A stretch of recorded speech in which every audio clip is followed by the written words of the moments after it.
Yes. Hello? Yes, this is Jackie speaking. Hi, my name is Tony, and this is Every Frame a Painting.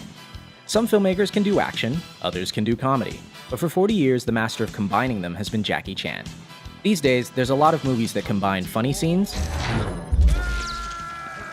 with fight scenes. But even when the movie's good, the comedy and action seem to be two different directors and two different styles. And that's why Jackie's so interesting. In his style, action is comedy, and his work shows that the same filmmaking principles apply, whether you're trying to be funny or kick ass. So let's dive in. If you'd like to see the names of the films as I'm talking, press the CC button below. Ready? Let's go. So, how does Jackie create action that is also funny? First off, he gives himself a disadvantage. No matter what film, Jackie always starts beneath his opponents. He has no shoes, he's handcuffed, he has a bomb in his mouth. From this point, he has to fight his way back to the top. Each action creates a logical reaction. And by following the logic, we get a joke. In movies, this comedic style goes back to the silent clowns like Chaplin, Lloyd, and Keaton. But I think Jackie has distilled it down to one line of dialogue. Please! I said I don't want trouble! Because he's the underdog, Jackie has to get creative, which brings us to point number 2. He uses anything around him. This is the most famous aspect of his style. Take something familiar, do something unfamiliar. I've seen him fight with chairs, dresses, chopsticks, keyboards, Legos, refrigerators, and of course, not only does this make each fight organic and grounded, it also gives us jokes that couldn't happen anywhere else. Number 3, Jackie likes clarity. He doesn't do dark scenes where everything is color-corrected blue. If his opponent wears black, he wears white. And if his opponent's in white, then he's styling. His framing is so clear that in every shot, he's setting up the next bit of action. Here, even though we're watching the stuntman, 2/3 of the frame is the staircase. A few seconds later, we see why.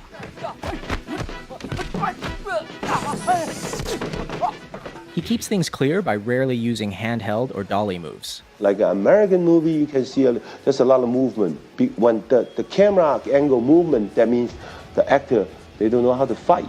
In slow motion, you can see how the camera operator swings around to make the hits seem more violent. But since Jackie can fight,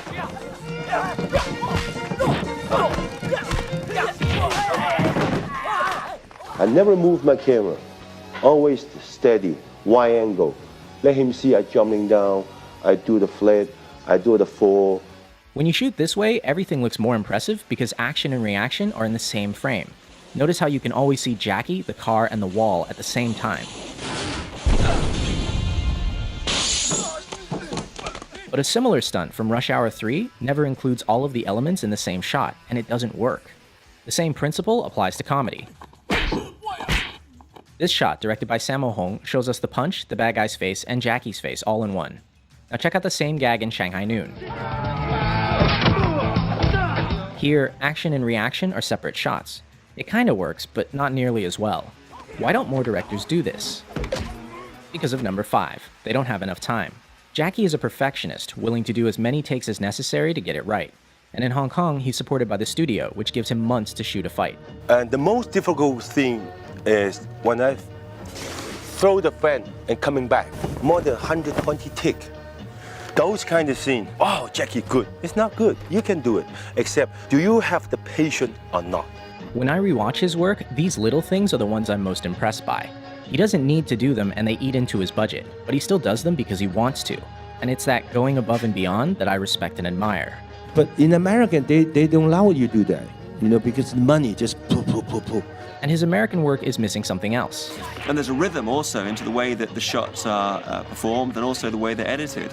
And Jackie said something very interesting that, that the audience don't know the rhythm's there until it's not there. Jackie's fight scenes have a distinct musical rhythm, a timing he works out on set with the performers. Ready, action, stay where you are. Stay where you are, don't chase me.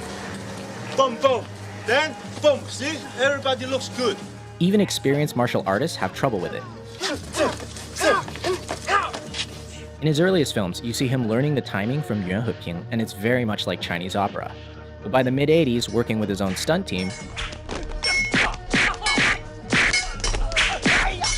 he had something totally unique. In America, many directors and editors don't understand this timing, and they ruin it by cutting on every single hit. But in Hong Kong, directors hold their shots long enough for the audience to feel the rhythm.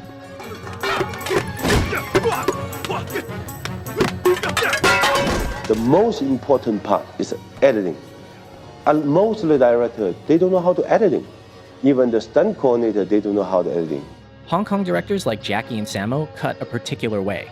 In the first shot, you hit your opponent in the wide. In the second shot, you get a nice close-up. But when you cut the shots together, you don't match continuity. At the end of shot 1, the elbow is here. At the beginning of shot 2, it's all the way back here. These 3 frames are for the audience's eyes to register the new shot, and they make all the difference. I'm start from here, here.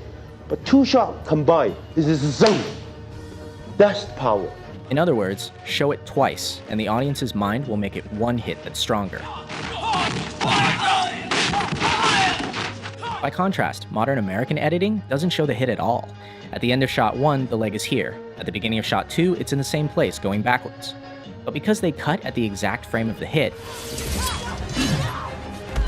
it doesn't feel like a hit. A lot of people think this is because of the PG-13 rating, but even R-rated films do this now. It looks like a bunch of people flailing around, instead of a bunch of people getting hurt.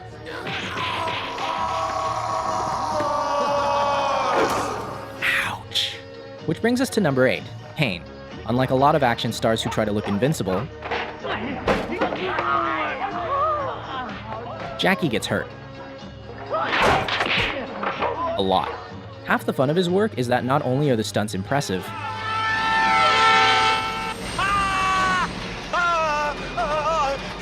there's always room for a joke. Pain humanizes him, because no matter how skilled he is,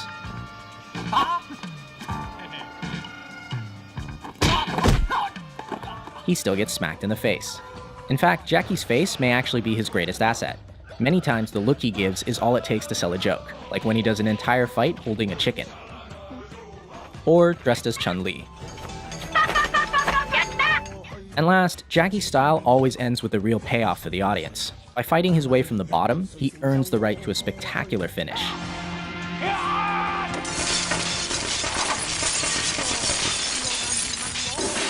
He doesn't win because he's a better fighter, he wins because he doesn't give up. This relentlessness makes many of his finales really impressive and really funny. And it's in direct contrast to a lot of his American work, where bad guys are defeated because someone shoots them.